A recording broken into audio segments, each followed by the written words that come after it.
Hi, this is Eric Martin with Board Game Geek. I'm here today with special guest Natalie. Hello. Looking at Pandemic Iberia, a special edition of Matt Leacock's Pandemic to celebrate the 2016 Pandemic World Championship taking place in Barcelona. Yes, to celebrate, we are going to infect Spain and Portugal. Why not? It's there as well. So this is a special edition co-designed with Jesus Torres Castro, and it's set in the mid-19th century, so a little different from the normal pandemic that we do, right? Things back in time. You can't jet around everywhere. No, it's a little more complicated than that. How does this work? Here are the components in Pandemic Iberia, set up for a 3-player game, and if you've played Pandemic, the game will look very familiar to you. You have a network of cities in a particular area. You have the disease cubes that start on the board based on the familiar setup for the game, an infection track, an outbreak track, deck of city cards with some number of events shuffled in there along with epidemic cards sort of placed at random at quarters throughout the deck. We have some unfamiliar components, railroad tracks, water, different role cards that are specific for Pandemic Iberia, and we'll give an overview now of the actions in the game and what these roles are by some play examples. So each player is going to start with some number of cards. Whoever has the city with the earliest founding date will be the starting player for the game. And you'll notice we are scattered across the land to start with.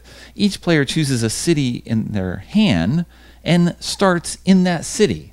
So you already have some planning before the game commences, looking at the player order, what people are going to do, what your powers are, and you start organizing from the get-go. For example, pink player goes first with Lisboa, and the familiar treat disease action is in the game where you take an action and remove a disease cube from the board, but the doctor has the special benefit that they can remove an additional cube from the city they're located or any adjacent city. So Lisboa and Miguel Coimbra, an artist in the middle of Portugal, we have now cured Miguel. Very good. Second action you can do is to lay down a railroad track adjacent to your city. There are no planes back in the mid-19th century in Spain, but instead of walking or taking the carriage from city to city, which you can do, so you can just walk somewhere, or you can lay down railroad track. And now for an action, you can travel along the track as far as possible, stopping wherever you wish. Right now, there's only one place to stop. But in the future, perhaps you can do something else. So one action, treat disease. Second action, lay down track. Third action, go over the train to see the railway man here. And fourth action is share knowledge, which is familiar from other pandemic games. So we'll draw 2 cards. We'll put out more cubes. Let's not worry about those details. Another role is the railway man. Instead of laying down 1 track per turn, the railway man can lay down 2 tracks once per turn. For example, laying down these 2. It would be 1 action. Second action, they can travel along the tracks, and the railway man can bring someone with them. So now we'll get the doctor closer to this disease in Madrid that we want to treat. Third action, maybe we lay down more track. Fourth action, we can head back to Porto to set up for the next turn. Okay, more cards, more cards. Another new role is the sailor. Instead of walking or taking the carriage from city to city, instead of taking the train, you can sail from one port city to another. To do so, you must discard a city card that is a port, and you'll have an anchor symbol at all these cities around the board. You discard one of those, and you can sail to that city. The sailor, however, can sail without discarding any cards. So for one action, I can go to Valencia. Second action, I can come over and pick up the railway man and bring them with me over to Barcelona. That was action 3.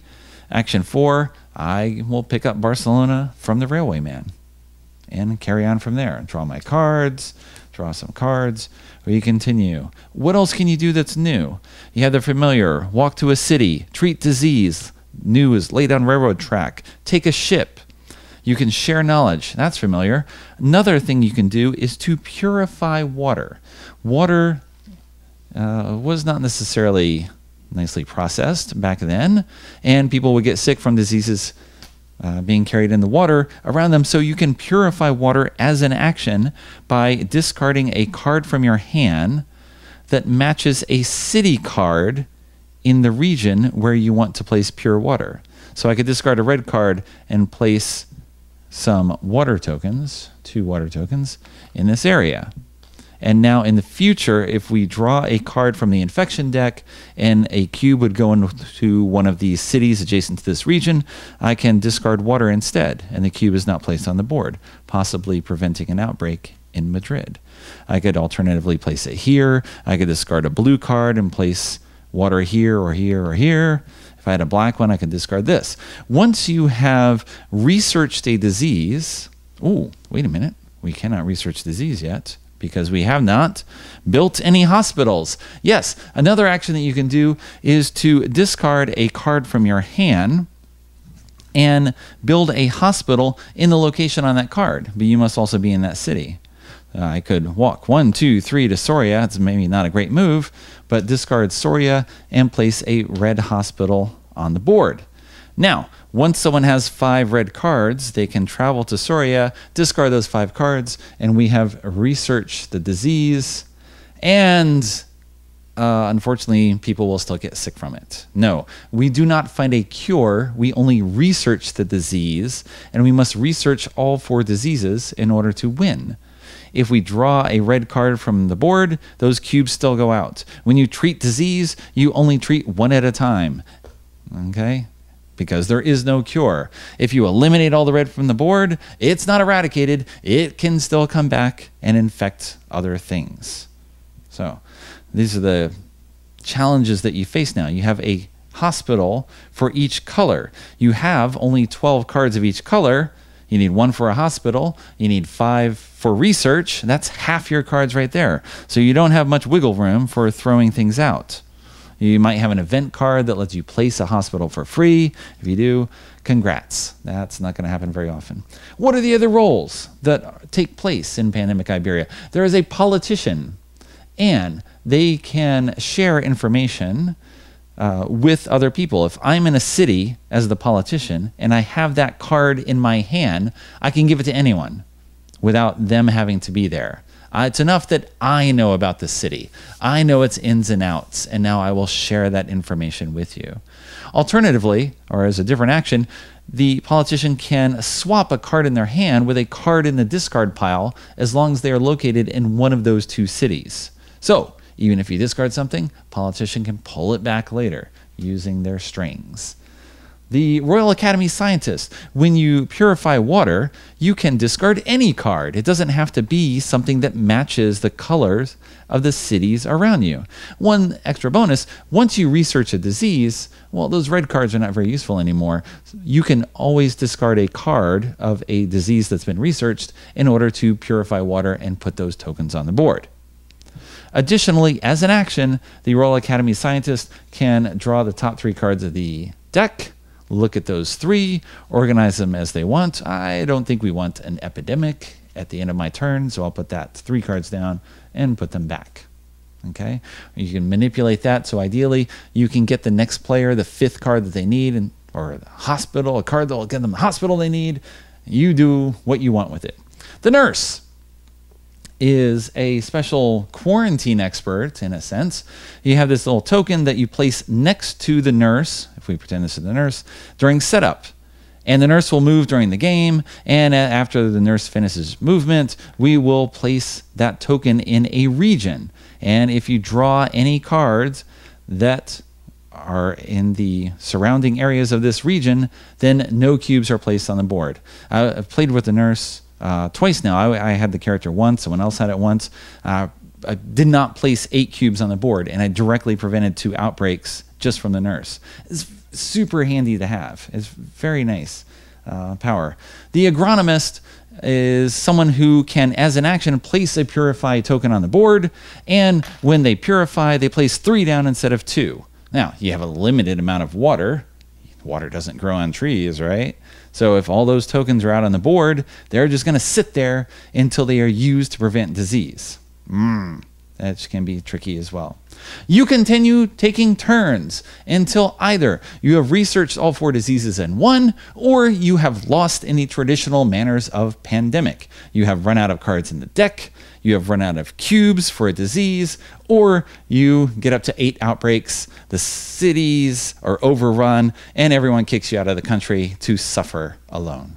And there's an overview of Pandemic Iberia, which played 5 times now, you 4 times. 4 times. Yes, on a copy purchased at Spiel 2016. And maybe you want to start off, a big Pandemic fan. Yes, I love Pandemic, and I really enjoyed this version of Pandemic because of the rail system gave a really interesting mechanic because you can't float around everywhere. And I also really enjoyed that you can start in different places, so you could strategize more. Yes. There's very much from the very beginning which cards you want to exchange, where you want to go, what you want to protect, depending on what roles you have too. Yes. And what situations you are in. And I also like that you can put the water droplets down, so you can purify the water, and it gives you kind of something to do with the extra cards, because a lot of times in the other Pandemic, if you have colors that you don't need anymore, you can use them for flying, which is great, and not really much else. So it's really good. You can kind of quarantine a whole area. Okay, which is more important as well, depending on what challenge you're doing. So there's the base game, which then you can escalate, make more difficult by adding more epidemics, 4, 5, or 6. Kind of standard how we do there. But there's also 2 variants. We tried each of those once, and one is called the influx of patients, because the patients aren't fools. They know where those hospitals are, and they're like, I'm going to get myself to the hospital so that they can treat me. Yeah, they're not just sitting around. So each turn, for each hospital on the board, 1 patient, that is 1 cube of that color, will advance toward the hospital. And whichever patient is closest moves first. But if a patient is on the rails as well, sometimes they can just like jet their way right into the hospital. Which is troublesome. Which is troublesome, yes. Sometimes. One aspect of the hospital that is different from the main game, of course, is these patients keep piling in. And eventually, you're going to get a 4th in there. And it could happen when you have an outbreak from the card coming up, or just another patient wanders through the doors, and it's just like, here I am. And everyone, when you get 4 in there, they scatter. They're not removed. You have an outbreak, but all the patients in the hospital are jettisoned, if you want to think of it that way, to the surrounding cities. And you can arrange them how you want, but then they'll just start coming back again. And it was kind of different because there were some times where we wanted to go treat the disease or treat the patients. But the cubes are spread out. Yeah, they're all over the board now. You could have gone to one place and done them all at once. I get you, I get you, I get you. But no, now they're, and then you have to wait for them to come back. Or you don't wait for them. Or you don't wait for them. You're just like, yeah, you're on your own, pal. I got business in another town with another disease. Although it worked as well because we had times where the hospital would drag someone away from a town that had 3 cubes, so now it would not have an outbreak because they'd started to flow away.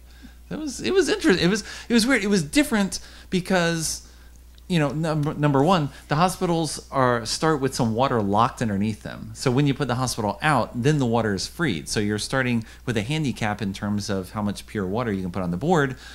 And when the hospital goes down, all the patients in that area are immediately cured. So maybe you want to... It's a debate whether you want to wait to put the hospital down now or later, and also card management, because you don't want to have cards you just throw away. So it's a good balance. And when to put it down as well, because then they will immediately start going there like a magnet. They'll just start, hey, you're open for business. Hey, I'm going to come. And you're like, whoa, we're not ready yet. Right? Come back later. Yeah, we had to not put down trains because suddenly the patient would have jetted in there and outbreak. So it kind of hampered our delay. But it's the push and pull of good and bad, where it can work for you as long as you're paying attention to how it's happening. You're like, we'll let them outbreak, so then they scatter, and then this. It's a lot of fluid movement and a lot of motion, so you kind of have to watch the board constantly because you don't want to miss a cube floating away. That's right, patient. That's how we care for them there. That's how we treat them in the hospital. You're just a cube, worthless cube. Get off the board. The other variant in the game is called historical diseases, And unlike Pandemic or Pandemic Legacy, the diseases in the game are based on actual diseases. So you have typhus and cholera and malaria and yellow fever. And in the historical diseases variant, you pull out 1 to 4 cards, one for each of the disease. You can randomize it or do whatever you want, and put them out, and it gives some special power to the disease. So the yellow one, if a port city, and that's on the east coast of the peninsula, if the port city gets infected with a yellow cube, then all the adjacent port cities get infected as well, or you drop a cube in.